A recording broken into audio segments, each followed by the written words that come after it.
నాకు నిజం కోరికలు లేవు. నాకు మా అన్నయ్య ఏమనుకుంటారు, వీడు తప్పించుకుని తిరుగుతున్నాడు పని పాట లేక.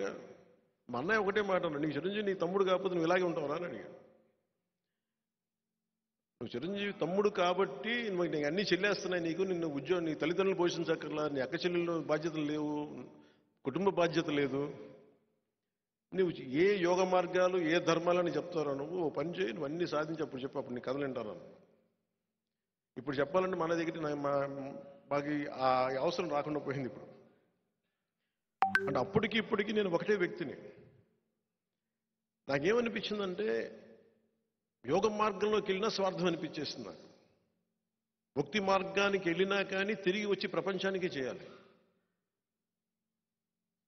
సో దాంట్లో భాగంగా సినిమాల్లోకి వచ్చా. సినిమాల్లో ఇప్పుడు మీరు చూసిన పాటలు కానీ ఇవన్నీ కానీ నా లోపల దహించుకుపోతుంది, నా వేదనది. పుస్తకాల్లో, చరిత్ర పుస్తకాల్లో మనకి నీతులు అన్నీ చెప్తారు, ఒక్కొక్క నాయకుడు ఎంత గొప్ప చెప్తాడు, చట్టాలు ఎంత గొప్ప చెప్తాడు, ఒకటి పాటించేవాడు నాకు కనిపించరు. ఒకసారి ప్రతిదానికి నేను ఒక చిన్నపాటి పెన్షన్ కావాలన్నా నేను లంచం ఇవ్వాలి. సగటు మనిషికి ఉండే కోపాలు అన్నీ పెట్టుకుని సినిమాల్లో చూపిస్తే నా లోపల తృష్ణ తీరుద్దు అనుకున్నాను.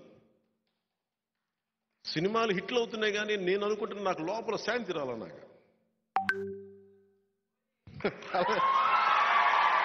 కానీ నేనేం చేశానంటే ఒక 3-4 సినిమాలు చేసి నేను మా అన్నయ్యకి ఒకటే చెప్పదలుచుకున్నాను. ఆ రోజున నేను బద్దకొస్తుండే కాదు, ఖుషి తర్వాత ఇంకో 3-4 సినిమాలు చేసి 5 సినిమాలు చేసి సినిమాల నుంచి వెళ్ళిపోయి ఏదైనా ఒక ఆశ్రమంలో బతుకుదాం నా కోరిక, అంతమించి వేరే కోరిక లేదు నాకు.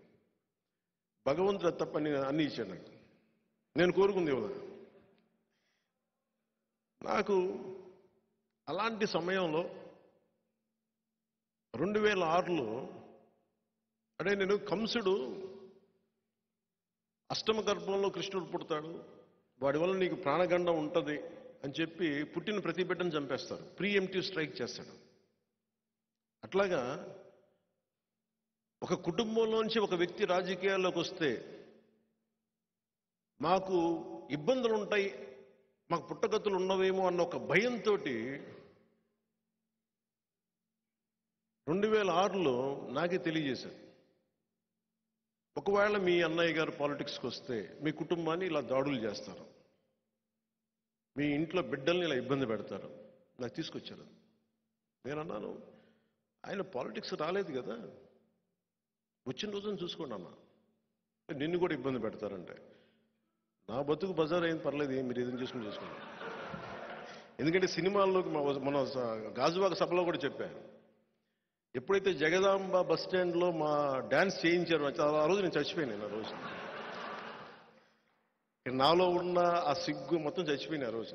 ఇప్పుడు అందుకే నన్ను ఎవరు తిడతారో నాకేముండదు, ఆ రోజు చచ్చిపోయింది. వీళ్ళు తిడితే నాకెంత. సో నాకు అంటే నిజంగా 2006లో అలా చెప్పి వాళ్ళందరూ కూడా ఇప్పుడు పదవుల్లో ఉన్నారు, వాళ్ళందరూ ఆ మెసేజ్ తీసుకొచ్చిన నిజంగా చేస్తారా అనుకున్నా.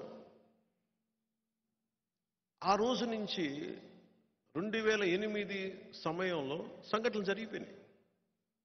నేను అందరికీ మొత్తుకుంటూ వచ్చాను, ఎదర్ పాలిటిక్స్ చేద్దాం లేదా వద్దు. బట్ కానీ మనుషులు ఇంత క్రూరంగా ఉంటారా? అధికారంలో ఉన్నవాళ్ళు, ఆ రోజు అధికారంలో ఉన్నవాళ్ళు చేసిన దెబ్బ గాయపరిచేస్తుంది. అంటే దేనికని చూస్తే ఒక సమూహాన్ని ప్రభావితం చేసే ఒక వ్యక్తి రాజకీయాల్లోకి వస్తే మాకు పుట్టగతులు ఉండవని అనే భావనతో పుట్టక ముందే చంపే పరిస్థితిని తీసుకొచ్చారు. మా ఇంట్లో అందరూ మంచోళ్ళు, సగటు మనుషులు. వాళ్ళు కొట్టిన దెబ్బ నేను తట్టుకోలేకపోయాను. నేను చూసే వాళ్ళకి నేను చాలా ఆవేశపరులా కనిపిస్తాను, అనాలోచితంగా చేశానేమో అనిపిస్తామో అలా కొన్ని సమయాల్లో. ఏమీ కోరుకోలేను, నాకేముండదు కోరిక. అలాంటి సమయంలో నేను నాకున్న ఇష్టమైన రివాల్వర్ని, నా ప్రాణ రక్షణ కోసం కొనుక్కున్న ఒక రివాల్వర్ని కామన్మెన్ ప్రొటెక్షన్ ఫోర్స్ అని పెట్టి ఇచ్చేశాను. దేనికి ఇచ్చానంటే ఈ రోజు నుంచి నాకు ప్రాణ రక్షణ అవసరం లేదు, బతికిన ప్రతిరోజు బతికినట్టే అంతే. కానీ వాళ్ళు వ్యక్తుల సమూహం నాకు అనవసరం. ఒక వ్యక్తి, ఒక పార్టీయా, ఒక కుటుంబమా, ఒక వర్గమా నాకు అనవసరం. ఒక సగటు మనిషి మీద కొట్టిన దెబ్బ అది. నాలాంటి వాళ్ళు చాలా చోట్ల ఉంటారు అని చెప్పి కామన్ మ్యాన్ ప్రొటెక్షన్ ఫోర్స్ పెట్టి ఆ రోజు నాకు ఎవరైతే అండగా ఉన్నారో అదే వ్యక్తులు ఈ రోజున జనసేన పార్టీకి మూల స్తంభాలయ్యారు. 150 మందితో ప్రారంభించాం. 150 మందితో ప్రారంభించాం. ఈ రోజున 6.5 లక్షల మంది క్రియాశీల కార్యకర్తలతోటి, వందలాది మంది నాయకులతోటి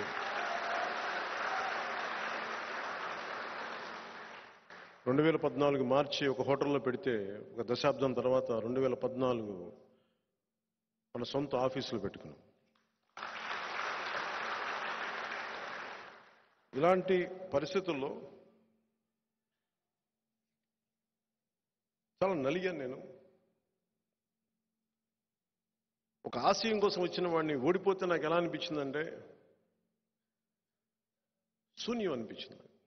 నేనేం ఆశించలా. ఎందుకంటే 2010 నేను ఎప్పుడు మీరు గుర్తు తెచ్చుకుంటే మీరు 2014లో 25 సంవత్సరాల ప్రయత్నం ఇదని చెప్పాను. నేను చాలా ఆలోచించి చెప్పాను. ఎందుకంటే 2009లో నేను కామన్ మ్యాన్ ప్రొటెక్షన్ ఫోర్స్ పక్కన పెట్టిన తర్వాత వచ్చిన రాజకీయ ప్రస్థానంలో ఎవరెవరు వచ్చి దూరిపోయారు. 18 మంది ఎమ్మెల్యేని గెలిచిన తర్వాత కూడా నిలబెట్టుకోలేకపోతే నాకు అనిపించింది పార్టీ నడపలేమని చెప్పి వచ్చిన వ్యక్తులు ఈ రోజున మంత్రి పదవులు అన్ని పడతా ఉండి నాకు అనిపించింది ఒక బలమైన సర్పాన్ని కూడా చలిచీమలు చంపేస్తాయి అనడానికి నిదర్శనం ఆ ప్రయాణం. అలాంటి చలిచీమలు నేను పక్కన పెట్టుకోలేదు. అలాంటి చలిచీమల్ని నేను అధికారం కోసం పెట్టుకోలేదు, మార్పు కోసం వచ్చాను. ఆ మార్పు ఎలాంటిదంటే సగటు మనిషి ధైర్యంగా సమాజం మీద అన్యాయం జరిగితే తిరగబడేలాగా.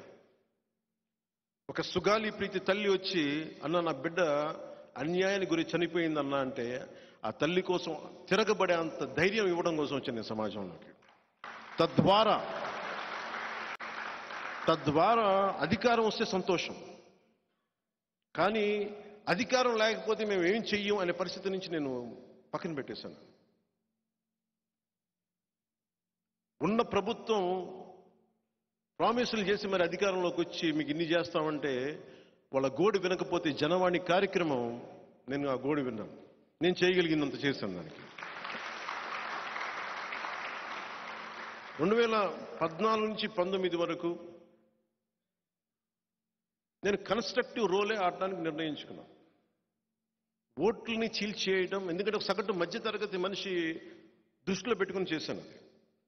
ఓట్లని చీల్చేయడం ఈజీ, తేలిక. వైసీపీ పార్టీ మీద కానీ జగన్ మీద కానీ నాకు వ్యక్తిగతంగా ద్వేషం లేదు. నాకు వాళ్ళ విధానాల మీద నాకు విసుగు. ఇంకెవడు బతకూడదు, మేమే బతకాలి, మా గుంపే బతకాలంటే వాళ్ళు కుదరదు. అందరూ బతకాలి, మేము బతుకుతాం, మీరు మమ్మల్ని తొక్కేసే మటుకు అధాపాతాళం తొక్కేస్తాం. వాళ్ళు ఇప్పుడు దాకా రౌడీలను చూసుండొచ్చు, రాజకీయ నాయకులను చూసుండొచ్చు, కానీ ఒక మధ్యతరగతి మనిషి తిరుగుబాటు చేస్తే ఎలా ఉంటుందో రుచి చూడలేదు. వాళ్ళందరూ ఏమనుకున్నారు 2006లో, 2008, 2009లో, 2014 వరకు నేను భయపడతాను అనుకుంటారు. మీరు కొట్టే కొద్దీ ఇంకా నేను బలం పెరిగిపోతున్నాను, దెబ్బ పడే కొద్దీ. ఒక శిల్పాన్ని చెయ్యాలంటే దెబ్బ పడే కొద్దీ, ఒక అందమైన ఆకృతిని చెయ్యాలి అంటే ప్రతి దెబ్బ, ఉలి దెబ్బ అనవసరమైన ముక్కను తీసేస్తా. అలా మీరు కొట్టే ప్రతి దెబ్బ నాలో అనవసరమైన ముక్క నేను వదిలేసుకుంటాను. నింగిలోకి వెళ్ళే రాకెట్ ఆ పేలోడ్ను వాడుకొని ఎట్లా నింగిలోకి వెళ్తాను, మీరు కొట్టే ప్రతి దెబ్బ నేను వాడుకొని పైకి ఎదుగుతాను, ఎక్కి అధాపత్రం తొక్కేస్తాను. ఇదే నిర్ణయించుకున్నాను. ఇది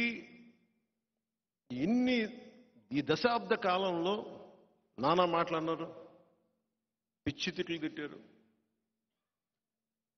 నా ఇంట్లో వాళ్ళు అడుగుతూ ఉండరు, నువ్వు ఎందుకు రాజకీయాలకు వెళ్ళావు? ఈ రోజున మొన్న యాక్చువల్గా ఈ మీటింగ్ ఎందుకు ప్రారంభించినా కూడా కారణం చెప్తాను. మిమ్మల్ని ఇష్టపడే సినిమాల్లో మిమ్మల్ని ఇష్టపడే అభిమాన సంఖ్య బలం ఎక్కువ. మీరు వాళ్ళని రాజకీయంగా వాళ్ళు కన్వర్ట్ అవ్వట్లేదంటే నేను అలా ఎవరిని కన్వర్ట్ చేయనని చెప్పాను. ఈ దేశం నా ఒక్కడిదే కాదు, మీది కూడా. ఈ సమాజం నా ఒక్కడిదే కాదు, మీది కూడా. కరోనా వస్తే నా ఒక్కడికే రాదు, మీకు కూడా వస్తుంది. వైసీపీ రోడ్లు అయిపోతే ఆ రోడ్లో నా కారు ఒకటే కాదు, నా బండి ఒకటే కాదు, నా కాలు ఒకటే కాదు, మీరు కూడా వెళ్తాయి. సో నేను కలెక్టివ్గా ఆలోచిస్తాను. మధ్యతరగతి, ఇందాక తిలక్ చెప్పిన మధ్యతరగతి మనుషులాగా దోపిడీ చేసే వాళ్ళకి ఒక నైతిక భాషని ఇచ్చే వ్యక్తిని కాదు నేను. నాకు ఇదే అనిపించింది. మీ అభిమానుల్ని చేయండి. నా అభిమానులు అందరూ వైసీపీకి ఓటేశారు ఎక్కువ శాతం. నేనంటే చెప్పాలి, మీరని కాదు. ఇప్పుడు కాదు, నేను లాస్ట్ టైం చెప్తాను. ఎందుకు చెప్తున్నా అంటే ఇది అంటే మన సినిమాల్లో నన్ను ఇష్టపడే అభిమానుల గురించి ప్రత్యేకించి మాట్లాడుతున్నాను. ఇది మీ బాధ్యత, ఇది మీ దేశం. ఇది మీరు ఏ మేరా జహా, ఏ మేరా ఘర్, ఏ మేరా ఆసియా అనేది నేను సినిమాలో చప్పట్లు కొట్టి 3 గంటలకు వెళ్ళిపోవడానికి అది నేను పెట్టుకున్నది నా పిచ్చి అనుకోండి, నా ఇష్టం అనుకోండి. కానీ పుస్తకాల్లో చదివింది అందరూ చదివి వదిలేస్తారు, నేను పాటిస్తాను అంతే తేడా.